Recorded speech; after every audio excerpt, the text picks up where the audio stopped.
Hello guys, welcome to another video. In today's video I decided to update my raycasting game, which I made a video a while ago.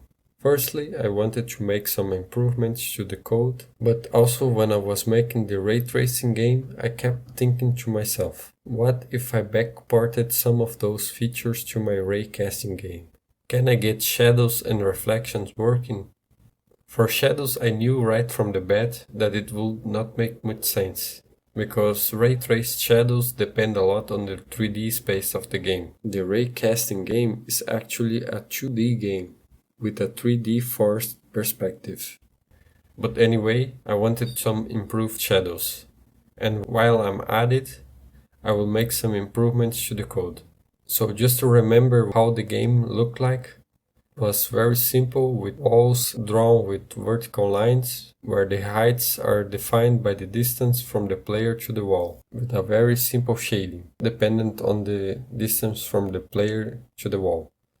I also have a flat background for the sky and a flat background for the floor with some tiles drawn over it. So when I was revising this code, I decided to change the structure using functions for everything, just like the ray tracing game. So it is easier to find what I want and to know what each part of the code does. And I did some tweaks to the input of the game, now with a different library using PyInput for mouse and keyboard entries. Let's start with the background, which was basically two horizontal lines, one blue for the sky and a gray one for the floor. I created a new function just to draw the background. This function uses the angle that the player is looking at and a list of values from 0 to 1 to draw a gradient on the background. So the background changes depending on the direction the player is looking at. In one direction the sky is brighter and at the same time the floor is darker, while in the opposite direction, well, it is the opposite, with a bright floor and a dark sky.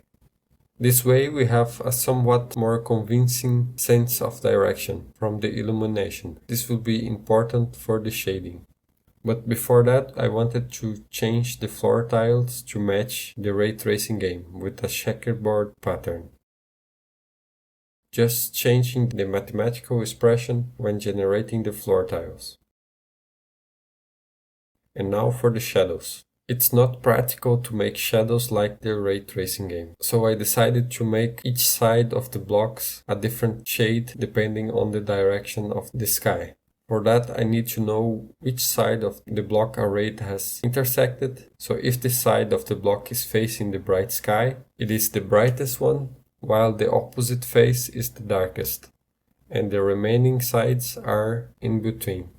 With that we have this result. We can see more clearly, and it is easier to discern between the sides of the blocks. It is not as cool as the ray traced shadows, but it looks nice. After the shadows, we can take a look at the blocks with different heights. In the ray tracing game, we had blocks with several different heights, 0.4, 0.3, 0.7, 0.9, but here we will only do 0.5 and 1. So it's either half height or full height. So when a ray hits a block with half height, it will store the impact location with the color of the block and then keep moving on until it reaches a block with full height. After that we can draw the vertical line for the full block, which is farther away, and over it we draw the bottom of the half block, which is closer. Not that complicated. And now we have this result, which is starting to look very similar to the ray tracing game, where we can see the blocks that are behind the half-height blocks.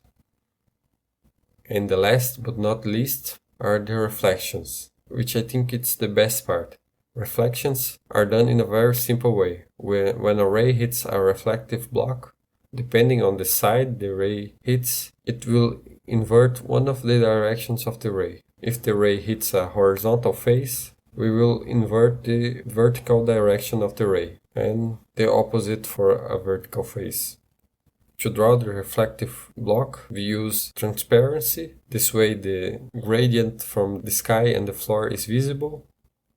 giving a more convincing effect of perspective, and then the reflection is drawn over it. It gets a bit tricky when we consider the half-height blocks, because if you have one before the reflective block, we can only do the reflection on the upper part. Also, we have to consider the reflection of half-height blocks, so there are different cases for each combination. We can have a reflective block before and after the reflection. And with that, we have this final result, which we can compare to the ray tracing game. It actually looks very similar, and in some ways, I think it looks even better, because in the raycasting game we have a higher vertical resolution, so the image seems clearer, and it does not take much processing. As you can see, it is running much smoother than the ray tracing game, with only one core and no optimization. This is just because we are calculating fewer rays. And I think that wraps up for this video.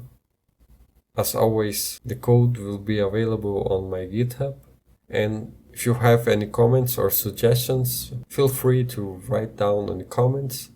Don't forget to subscribe. Thanks for watching, and until the next time.